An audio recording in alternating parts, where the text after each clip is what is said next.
Hi everyone, and welcome to this month's broadcast.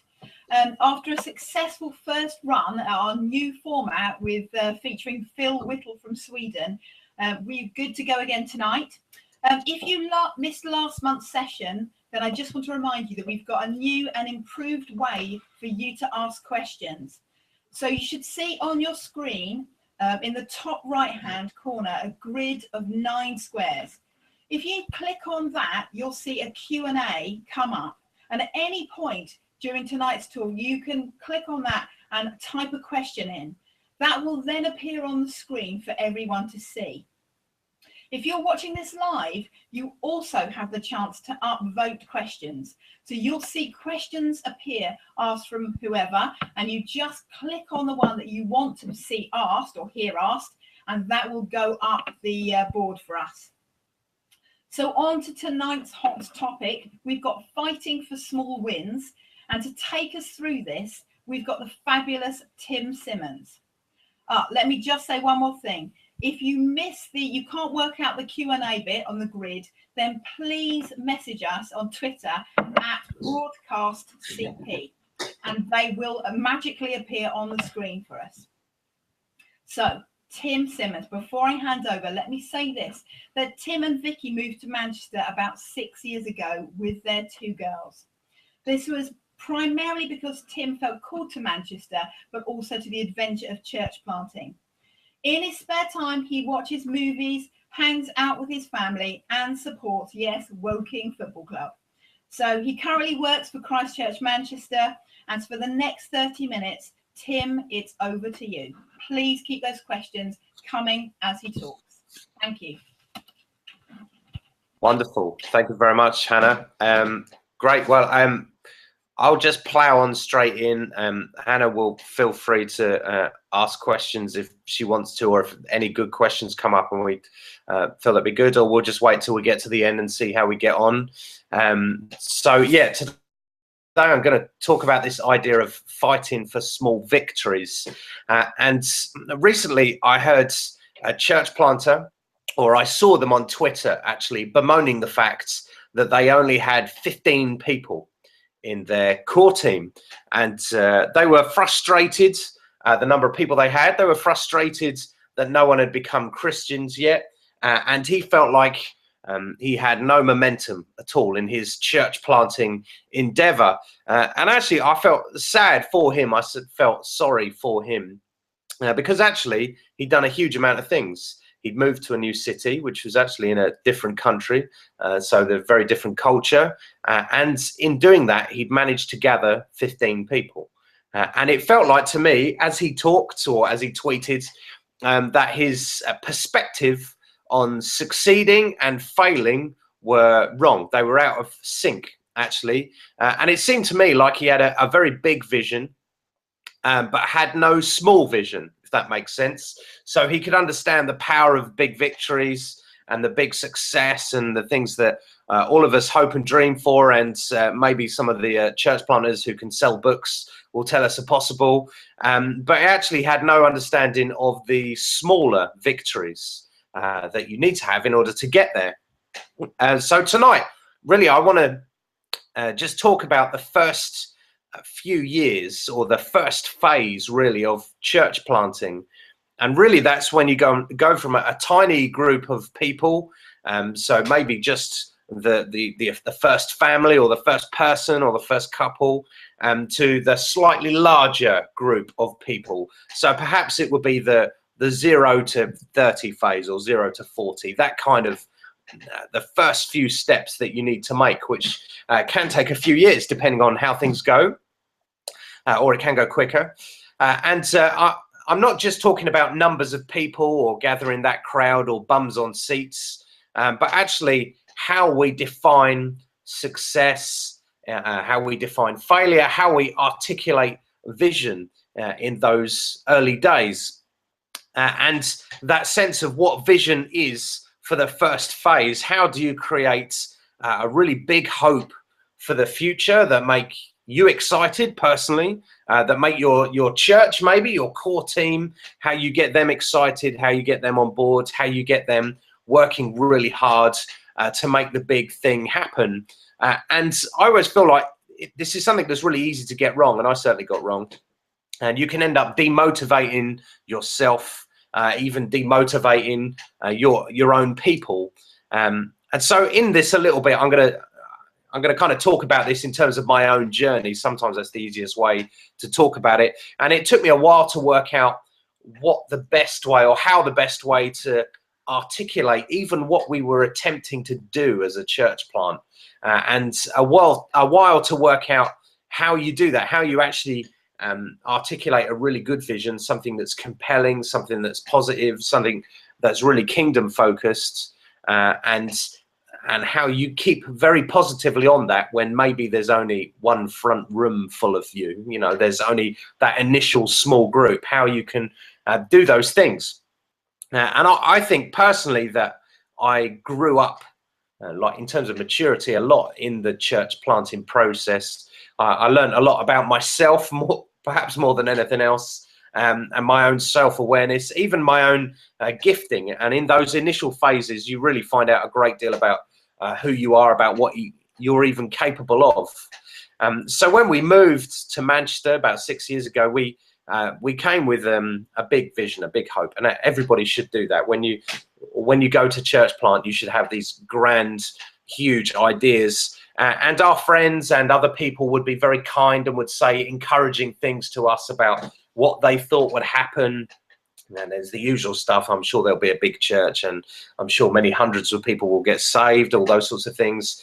We would go to prayer meetings, and people would bring prophetic words that felt and seemed significant and would paint this wonderful big picture of what the future might look like or what it might be. And it was lovely. I enjoyed all of those things happening. However, the reality did not match those things, which is how the prophetic should be, how encouragement should be. It should make you hope for the better future. Absolutely.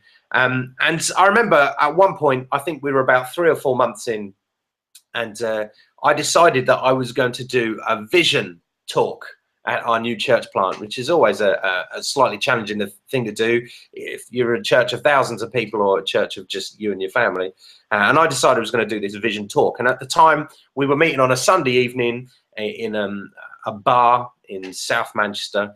We were trying to get people to turn up by offering them free vodka. That was how well honed our church planting strategy was at the time. And we were getting about 12, 15 people most Sunday evenings. And I realized I'd written this talk, I'd written this vision, and I was sat in the kind of semicircle that was our church meeting while the worship leader did his thing. And I looked down at my papers that I'd written, and I felt really silly. I remember that feeling of feeling really a tiny bit ridiculous. And because this vision painted this big picture of church planting in Manchester and all that could be possible.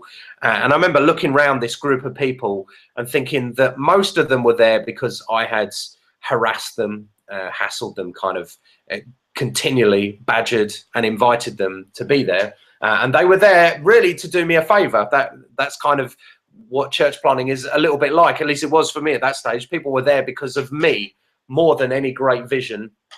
Because they liked me enough to be there and either felt sorry for me or hoped that things might get better over time. That was it. And the meetings in it, the worship times were awkward at best. The preaching, which was my preaching, was really, not very good.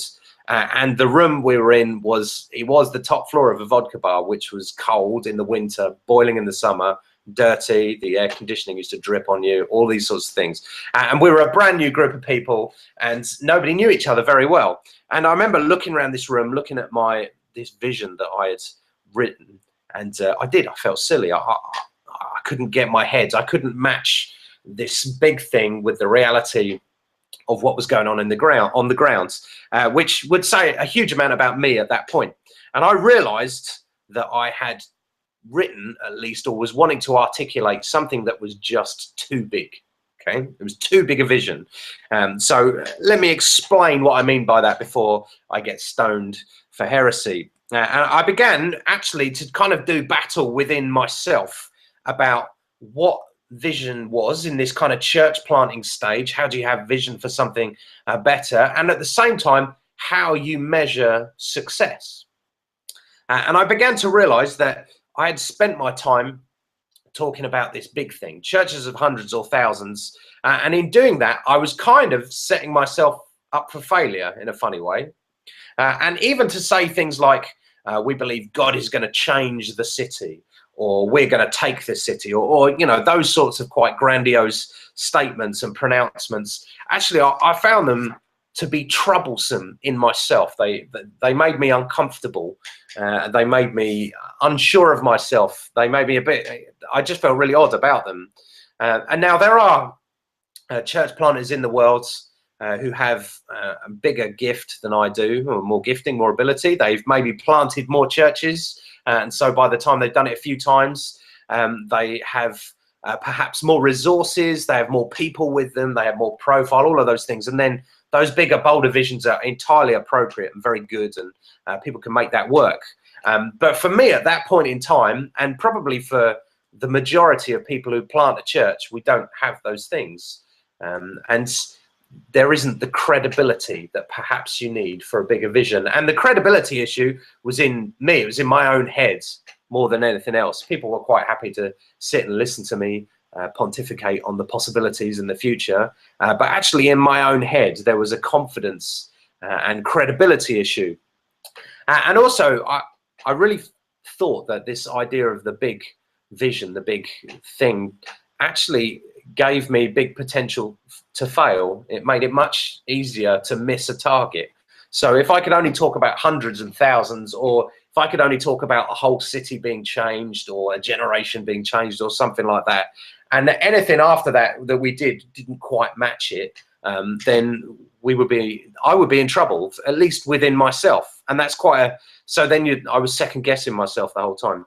Now, I'm aware as I kind of was planning this, and as I'm talking about it now, that sounds really a bit chicken and quite fearful and all of those things, and like I didn't trust God and I don't trust God's. But actually, as I thought about it, I wonder whether we misunderstand what it is to have faith, or at least misapply it, and can overly pressurize ourselves, or maybe overly pressurize our church leaders or our church planters.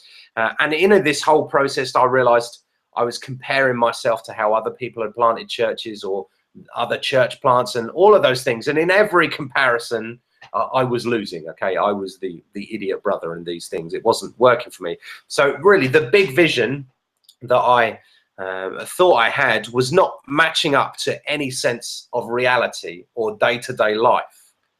Okay, and now there is a difficulty in all that I've said. The other side of the coin is that you can have too small a vision. The other side of this coin is that you have no faith and no hope, and everything gets boiled down to nothing, and you think everything's going to be slow, everything's going to take years. And I was with some church planters recently where all they would talk about was the difficulty of the place that they were wanting to plant into. Everything there was hard. There were no easy wins for them. There were no Christians who might join. All of the people in that place hated God. It was that kind of place. Everything is not going to work. And that's the opposite. They had too small a vision, too small a hope. And I felt for myself that at the point that I was at in my own development, in who I was, that I just needed to be realistic.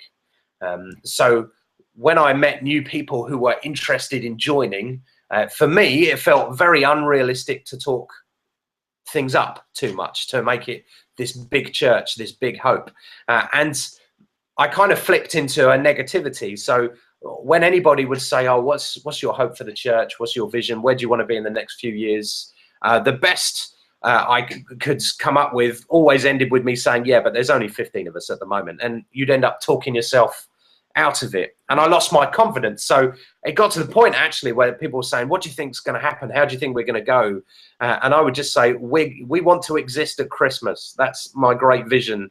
It's to last 2 months. It was October. I want us to still be here in December, which was having the opposite effect. It's not very inspiring, oddly depowering, not very good at all. So I'd gone from quite bombastic to being really very negative in quite a short space of time. And I found I was beginning to play down what God can do, and I would start looking for the difficulty, talking about the difficulty and the cost of church planting and all those sorts of things, which aren't very exciting and fun.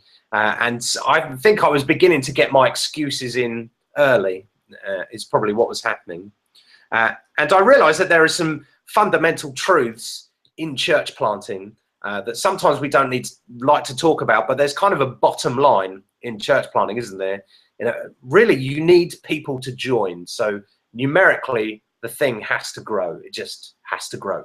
It has to happen. And people need to grow in themselves. So however many people you've got, they need to grow in love for Jesus, whether they are Christians with you or non-Christians. Everybody needs to grow in that journey a bit. And also I realized a truth for us was the community, for it to grow, it needed to be fun. We needed to be able to enjoy ourselves. And often I'll hear church planters talk about the cost and the sacrifice and all these sorts of things, which you kind of think, well, I don't really want to sign up for that because it doesn't sound like fun to me. It needs to be fun. And so those were the kind of truths I settled on. We need to grow. Actually, we need to grow in number. There's no escape from that. We need to grow in our love for Jesus, whether we're Christians or non-Christians, and the community needs to grow in its togetherness and in the fun that it has. And that couldn't happen without some sort of hope and dream for the future. It has to have that this is where we want to go. This is what we want to see happen. And it's true that we believe Jesus came to build a new kingdom. He came to build a new community of people around himself. And so Isaiah 60 would always jump out at me, where it says, your people shall all be righteous. They shall possess the land forever. The branch of my planting, the work of my hands, that I may be glorified, which is very powerful. Then he goes on to say, the least one shall become a clan, the smallest one a mighty nation. I am the Lord. In its time, I will hasten it. And that really kind of sticks with me, that the least shall become a clan, the smallest shall be a mighty nation. Okay, so there's some growth that needs to happen, and I feel like God wants that to happen. So I needed to find a way to make this big vision of Jesus, his kingdom, these wonderful things match the reality of church planting in South Manchester in 2015. That needed to happen.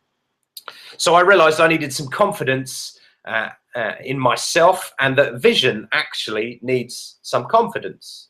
And I really needed something that I wanted to be part of, something that I believed in, and I needed to be able to articulate it confidently without feeling like I was saying, yeah, we're going to be a mega church, or without saying, yeah, we're going to be 15 people and in 15 years we hope to be 20 people. That's the dream. So so it sounds very simple, but actually the big thing was too much for me, and the small thing gave nobody any hope. So I needed to make some adjustments in my perspective.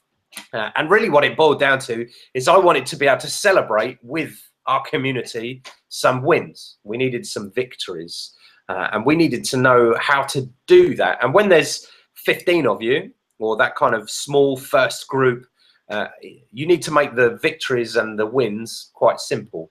And there are a few things that actually when I started that I thought were really, really important, but actually weren't very important. And so I stopped doing them. So before we talk about how to fight for these small victories, I realized actually I needed to adjust to the things that I put my effort and my hope into. And there were three really that were big for me, which may get me thrown out of the Church Leaders and Church Planters Club, but let's try them. So the first one was preaching. I actually thought that preaching was really, really important in a church plant in that early stage. But actually, I was a novice preacher, really. Before I moved to Manchester, I preached maybe 4 or 5 times in my life. And so I was spending hours on prep and creating these sermons for very few people to hear. And they really weren't very good. They really weren't very good at all. And so I decided that I was going to compact my prep time as much as I possibly could and not worry too much about the quality. I work much harder on my preach prep now, but it was at the beginning, I was spending loads of time on something that actually wasn't going to grow us as a church, which, you take that how you want.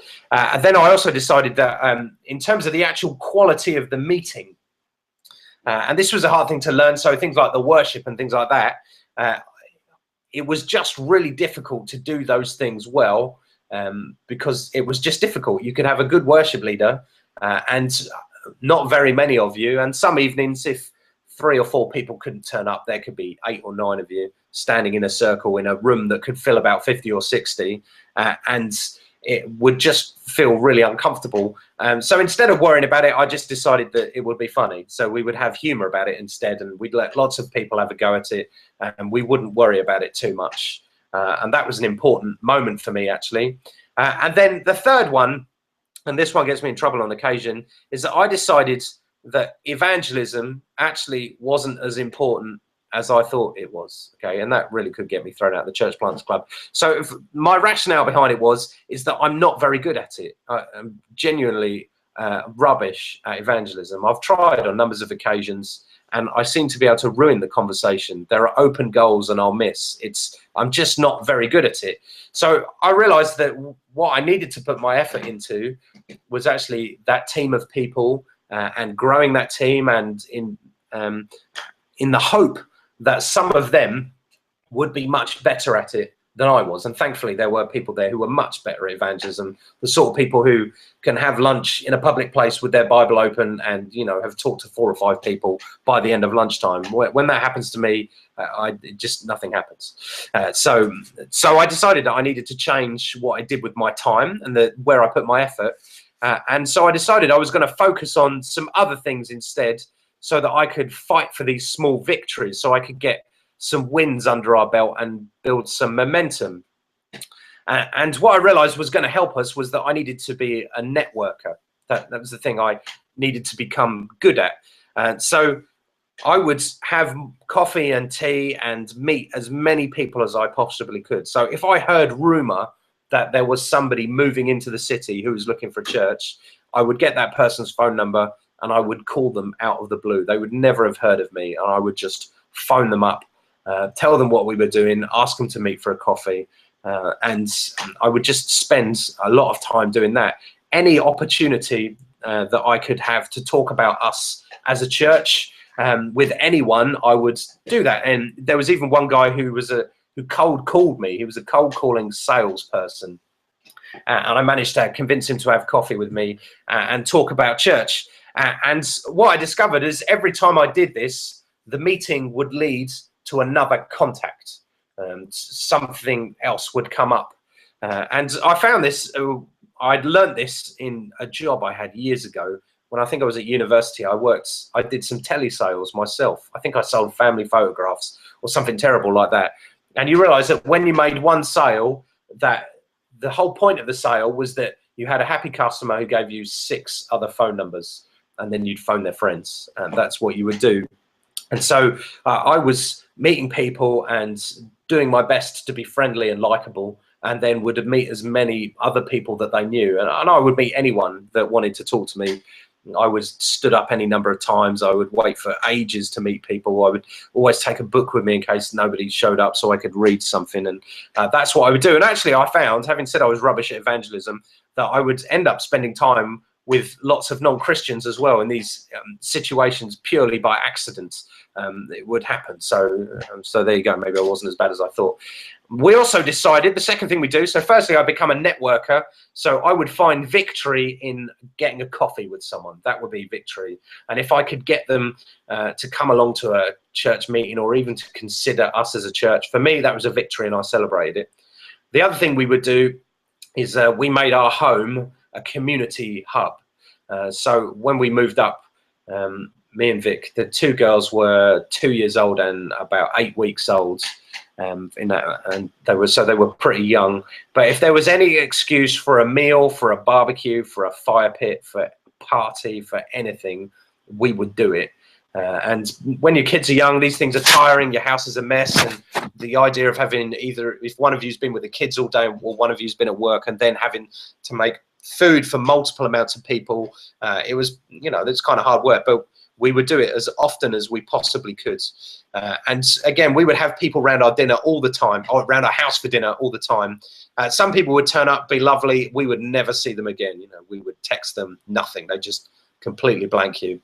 And other people, it was the first step into church. It was the first step into becoming part of us. And the big kind of community social things we used to do were for us a gauge of where we were at. So we used to do there was a big fireworks display at the end of our road, in the park at the end of our road, and we would always have people around our house for hot dogs before and then go to the fireworks, and it was just fun. The first year we did it, I think we had 6 people show up, and that was it. The second year we got 15 people, and in the third year, it was the last year we could do it because we filled our house with, I think it was about 50 or 60 people, all crammed in, but they were friends of friends, anything we could possibly do to get a crowd of people in our house. And anytime we did that, that was victory. So someone round for dinner, people in our house was a big victory. That was a win for us, and we would celebrate that. What also I would spend large amounts of time doing, which was very strange, but I spent a lot of time on social media, and I would blog, tweet, and Facebook, and try and connect with as many people as I possibly could, to the point of being slightly obsessive and nerdy. But in doing that, in this world in South Manchester, which is full of young people, actually people joined our church because I followed them on Twitter. That's how it works, which is very strange but true nonetheless. So I thought, okay, well, I'm going to spend time on this. That's an important thing to do. The next thing we would try to do, but having been networkers, having to do lots of social stuff in our house, lots of food, lots of dinner, lots of community, social media. The fourth one that we did, that we put a lot of effort into, was actually our Sunday meeting. So having said, I didn't worry about the preach, I didn't worry about the meeting quality, which is all true. What we did work really hard at was the welcome that people got, and the perception as people walked in the room, how they felt with us as people. And this is going to sound a bit strange, but I realized that if somebody's looking around for a church, if they've moved into town, there are some fantastic churches in Manchester with really good preachers and really good worship teams and really well organized community group structures and all of those things, and they're really good churches, and I would happily be in one of those churches. And I realized that as a church plant, I can't do it better than they can. It's not possible. But what we can do really well is use the fact that we're quite small and therefore very welcoming, hopefully, and very friendly, to make people feel very comfortable and like they're at the center of the church very quickly. So if you're looking to join a church of maybe 100 plus, it's hard to feel connected into the middle quickly. But for a smaller church, it's real easy to get people into the center of who we are. So we decided that we were going to be as welcoming as we possibly could be. And that's still one of our important cultures now. Something we hold to be very valuable is that we have really good coffee, tea, donuts on a Sunday. And the thing that will annoy me more than anything is when that doesn't work. So if someone preaches and they're not great, then we can get over it and they can get better next time. But if the coffee and the donuts and the welcome are bad and someone never comes back again, then that's a frustration. So we worked really hard on that, and we would celebrate the victory in that. And the other thing that changed finally, I guess, was within me. Actually, there was a big change in myself that's probably reflected in how I prayed in my own kind of devotional life, and how I prayed about the church, how I prayed about what we were doing. And I actually stopped myself from praying for the hundreds, for the big numbers at that stage. And I still kind of do that now. And I deliberately started praying for tens. So I would always pray for the next 10 people. So we're actually in the process of planting again into Didsbury, which is in South Manchester. And we have a team again of about 15 or 20 people. And some people are saying, oh, this is going to be big. This is going to be a really good church in South Manchester. I can't get my head around it still. All I can do is pray, right, I want the first 10. That's what I want to do. I want the first 5. I want the next couple to join us, the next person to join us. I want the next good conversation. We need a venue, so I'm praying. I just want one room. That's all I want. So in myself, I realized actually, for the big vision to work in me, I need to break it down, maybe because I'm quite simple, into these things that I can pray for. And I still pray like that now. So I pray very clearly for individual situations and pray bit by bit. So at the moment, we're praying about our church finances. And instead of praying for the big number, I'll pray for individuals that God would move in their heart and that they would want to do something very generous. And we'll take it one step at a time. And I also realized, and this may be obvious to everybody else on this, but it wasn't obvious to me, that I needed to pray really honestly. So church planting is kind of difficult, actually, and my prayer life was me trying to be very faithful and all praying to all the big pictures. And actually, the best thing I could do sometimes was just to have a really good moan about all that was going on.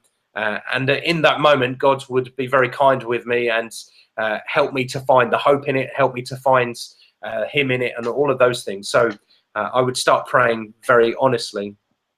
So every conversation that we had, every dinner we had, every online contact we made, every opportunity to be welcoming, every time that we could pray together, all of those things were small victories that we would take. So we would celebrate a good prayer meeting. There were 4 or 5 of us there and it was a good time, then that would be a good thing for us. If we had a Sunday where we had 2 or 3 new people, that was a huge moment for us. If 1 or 2 people said, yeah, I'm going to join you, we're going to commit to this, that was an amazing thing. And when people actually began to make good decisions in their life and discipleship was beginning to show fruit, then those would be huge victories as well. But it was the small steps that really worked for us. And that was a big mind shift for me. The main thing being I just didn't put as much pressure on myself. So when I started, it was all very sink or swim. You must be victorious in this. This has to work, all of this sort of stuff, because you feel like you're putting yourself out there as a church planter. And actually, I decided that I was just going to embrace it for what it was at that point and enjoy it. So our 2 girls, for example, I would often find myself wondering what life would be like when they would be at the next stage of life. What will they be like when they're full-time at school? What sort of other things were going on? And Vicky would always point out, she would always say, well, let's just enjoy it for the moment that it is at the moment. So tonight, all I've really talked about, just to kind of wrap this up, is how I got from no people to 30 or 40 people. And in that, how fighting for small victories really helps you to grasp what your bigger vision is. And how sometimes actually in the beginning, the early stages, you kind of need to be a lot more low key and a lot more focused on just a few things. And also how I decided to not put pressure on myself. How, for example, I stopped giving myself targets of the amount of people that we needed to get and all sorts of crazy things like that, to give myself a break. And then when we got through that stage, then we needed to readjust our thinking all over again. So we'll finish there. I hope that all made sense. And then I'll ask Hannah. Superb. Fantastic, Tim. Thank you so much. What personally, listening to that, really appreciate you've been very honest in terms of your maybe huge vision and maybe not quite hitting things right with that at the beginning and your discouragement. So totally identify with that myself. You talked a lot about celebrating. So before we go on to these questions that have already come in, please keep them coming in. You talked about celebrating wins. Can you just tell us what do you mean when you say celebrating wins? The occasional glass of wine, I think, would be a good place to start. But actually, it was more the things that we would talk about publicly as well. So I would, when we're in prayer meetings, I would with our people, I would say, these are the next 5 people I want. These are the next 5 types of people I want. Even this is the sort of thing we want to happen. So we would go through a regular phrase of where we needed to pray in a drummer, for example. And so our prayer meetings would be, I need a drummer. That's my big prayer to get us to the next stage of what we want to do. And then when the drummer turned up, I would make sure I told everybody, the drummer turned up. We prayed and we've got him. Here's the person. This is very good. Or we would pray, we want a baptism service. And my prayer was, I want to baptize just one person. That's all I want to do. And when it happens, everybody knew and everybody had been part of it and everybody knew the person. And so we would all be whispering to ourselves, we've got one person. There's something to celebrate. So in a funny way, our celebration was about lowering the bar of what we were allowed to celebrate. So we made it very easy to find a victory, which for us, because we keep planting again and again, actually has become kind of part of who we are. People understand that when we start, there's not many of us. And so when you go from not many to just a few more, then you celebrate. So our Withington site at the moment has gone from about 25, 30 on a Sunday to about 35, 40. And everybody understands that's massive. It's huge for us. So, and everybody kind of talks about it and is excited about it. Okay, that's really helpful. So we're going to go for a question from Nathan. How do you, which is Nathan's from Wolverhampton. Hi, Nathan. How do you know when to keep chasing someone? You talked about pursuing non-Christians, and how do you know when to let them be? That's very good. I was usually when they'd stop texting me. That was usually what I would. That would usually be my clue. It's funny that we used to kind of have a rule about it. For example, if someone new turns up on a Sunday, we have to invite them out for coffee. We have to invite them out for dinner. And actually, some of our people found that a little bit unhelpful. And so it would be, you judge it in the conversation for me. So we're just about finding where someone's at and finding whether we can serve them or not. And if they didn't want any help or anything, then you just kind of back off after a while, really. So, but you work it out person to person, I suppose. Okay. We have a next question coming from the Broadcast Network. So someone's done our Twitter account, which is fantastic. So if you can't work out the Q&A app, please keep them coming in via the Twitter. How do you keep your people full of faith when the focus is on the small victories? Well, it depends what you mean by faith, really, doesn't it? And what that means. So one small victory would follow another small victory. So we were very quick to celebrate the next 5 people, for example, or an alpha launch or whatever it was. And then it would be the next thing immediately after. So everybody got that actually we're on a journey together to create something, to build a church. And so the next thing followed by the next thing, followed by the next thing. And everybody understood that it wasn't just about one foot in front of the other. There was a bigger thing. But really the faith for me and the excitement for me was in you being able to see something happen right in front of you. And then people would tell the story of what had happened and therefore what could happen in the future. So I always tell the story to our church now. I mean, the part that we planted is about 120 odd people. And I will regularly drop into a sermon when we were 10 people in a vodka bar and people laugh at me and mock me because I always talk about it. But actually, the point is, it was small and it got bigger. So we'll tell the story and we can do this again, we can do it again, we can do it again. Very good. Very good. This next question comes from Steve. He's from Redditch. How did you express the small vision to others in a way that you would inspire them? So kind of taking it back from the big, how did you express that small vision? Very good.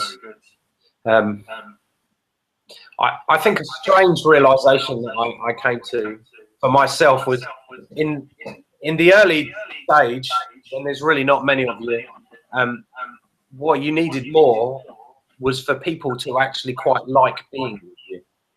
And that actually that initial core stage, a lot of it was community and friendship. And so people weren't as much desperate to know what the big future would look like. They kind of just wanted to be with you and have that community. So when it came to expressing vision at that stage, I would talk a lot about friendship, time together, the fun that it was, the things that we wanted to do this week and next week. But then would also just kind of put less emphasis on, but I would talk about it, that how we hope to plant again in the future and how we hope to keep doing that. But at the moment, this is what we're doing. So I guess I try to make it quite low key and quite relational. I suppose that's probably the best way of describing it. Yeah, very good. I've got a question of my own to add into the mix. Please keep your questions coming in. There are some space on the website there on the sidebar for your questions. How do you strike a balance of credibility and yet hold the big vision for your church plant? Let me just give you this. So the name, it may impact the name that you call yourself, whether it's city church or county church or whatever.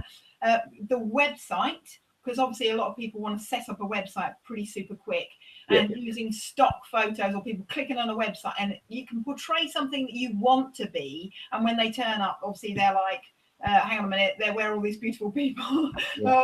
So it doesn't look, actually, it's like where you want to be as opposed to who you are. So that can kind of come into it, and also the venue that you pick as well. So it's the credibility of who you are, and yet having this grand vision in relation to those things. Can you comment on that? Is that clear enough? Yeah, it is. Something to do with your online representation, really, isn't it?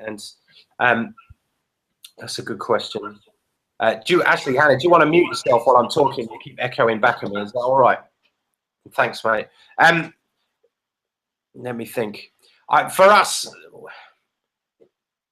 so I'm a big fan of Facebook in these things, and Twitter, actually, and much more so even than the average church website, and Facebook pages and Facebook groups and all of those things, and actually using the community element that is more important on the internet now, and in terms of how people relate to each other. And actually that often it's quite hard to make yourself look bigger and better than you actually are in those places. And so a lot of our of what we do in terms of people finding us online actually is driven a bit by Facebook and by Twitter. So it's hard to over-represent yourself in those places. When it comes to your own website, we actually we don't put any pictures of people on any of our stuff. We try and avoid that at all costs. We don't want any pictures of people. We don't have any biographies or anything, little things about who the leaders are or anything like that, because it's almost impossible to do without being horribly cheesy, and it always gives a picture that isn't real. So we try and have much more pictures of Manchester and more kind of creative and artistic stuff, deliberately because of that reason. I know friends of mine who their website was all singing, all dancing, and they would say it was a genuine problem when somebody would turn up on Sunday and be like, oh, there's only 50 of you. Your website made it look like there was 300 of you. And then you're on the back foot and you're instantly embarrassed and explaining, well, you know, on a good Sunday, there's 70 of us. So you just have to kind of be true. And my kind of personality style is to be ever so slightly flippant and comedic about these things anyway. So that kind of comes through a bit on the stuff I do on Facebook and Twitter. So, yeah, does that answer the question, Hannah, do you think? Brilliant. It does indeed. Very helpful. So we got another question come from the Broadcast Network, the Twitter account. To what extent should big/small visions be focused on the church plant itself? And to what extent can they be linked to the vision for a bigger movement that you are part of?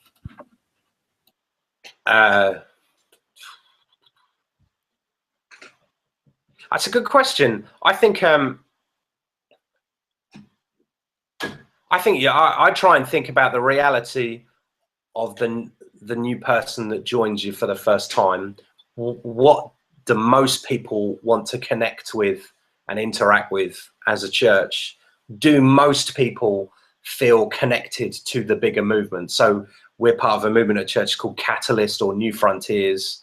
Most people don't join us. In fact, almost all people don't join us because of those things, or even particularly are bothered that we're part of them.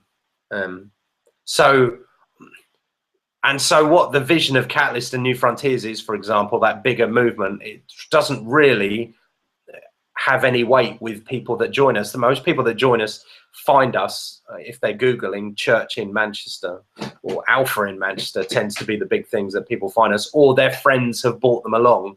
That's usually they're the two ways that people come to CCM.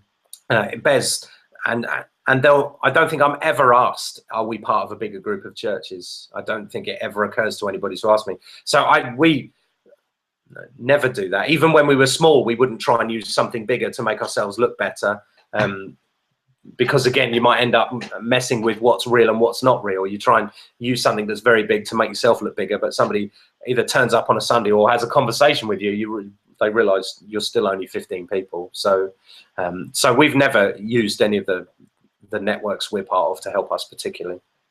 Okay, I echo that too in terms of our experience. Just can you comment on when you planted, you said you had a small team of people that you press ganged into coming with you. Can you just talk about expectations, whether you had false expectations because you sold a massive vision and a big vision, whether you then had a fallout from people coming with you who then had to just process their own maybe unrealistic expectations, or different the things that people bring with them in terms of what they expect it to be like? Yeah, I don't think so, to be honest. I think most people were pretty just kind to me. So I think people were just happy to let me work it out. I think I caught up with other people probably on things like that. So in that early stage, I found genuinely people wanted to hang around with each other, with us, be friends, it to be fun, to do things together, to be together, to enjoy it when new people joined and patching them into that community. So even if I was talking the really big things, most people would hear it and think it was nice and would hope for it. But actually the reality for most of them was, well, who's going to turn up to my house on Wednesday for small group? And who can I invite around for dinner? That was the reality of their life day to day. And they wouldn't have been thinking about it most of the time because they'd be at work or they'd have their lives. So so it was more me catching up with them in a funny sort of way, I think, probably. Okay, fair enough. Nathan from Wolverhampton's asking this question. It's a great question. How do you create a culture of celebration of these small wins that the whole church can get a hold of rather than just the main leader? Just expand on what you've said on that already. Yeah. I remember Simon Holly actually at the King's Arms in Bedford when they were going after healings. The first time someone announced the healing, I think he was on the front row and he stood up and shouted at the top of his voice about how excited he was by that, and everybody looked at him like he was crazy. But now that's just part of who they are, to celebrate these things when they happen. And I think it's similar for us, really. I think I'm quite open about the fact. So in our current church planting thing into Didsbury, where there is that group of us, I'm talking about the next 5 and 10. That's all I'm talking about at this point in time. I mean, everybody understands that because they've seen us do it a few times now, where the thing we hope is going to go. But we'll talk about those things, and when it comes off, I kind of get round everybody and say, look, these people have joined, isn't it amazing? And people are with us in that. So it's kind of conversation, really. And when you're that kind of size, you can have the conversation with everybody, and it doesn't take very long. When we're in our bigger group now, in the 120, everybody does still get it. I think you kind of just talk to all of your leaders, all of the home group leaders, and get them pumped for inviting new people. So on Sundays, on Sunday evenings, I'll often, if there's someone on their own who's new and they just sat on their own, and I can see 2 or 3 of our people talking to each other and they've been around for a while, I'll be breaking up their conversations and forcing them to go and talk to new people. And because of that, everybody gets, if that new person joins, I'm over the moon. And then they get that that's a really good thing, and they become over the moon about it as well. So it's in constant conversation, I suppose. Okay, very helpful. We're going to keep these next couple of ones short because we're coming to an end. This question comes in. At what point did you decide to kick off a public meeting on a Sunday? And how many people did you feel you needed for that?